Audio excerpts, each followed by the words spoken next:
எங்கிருந்தோ வந்தான் இடைச்சாதி நான் என்றான். இங்கிவனை யான் பெறவே என்ன தவம் செய்து விட்டேன்.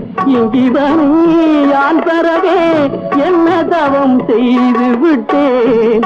கண்ணன் எங்கிருந்தோ வந்தான்.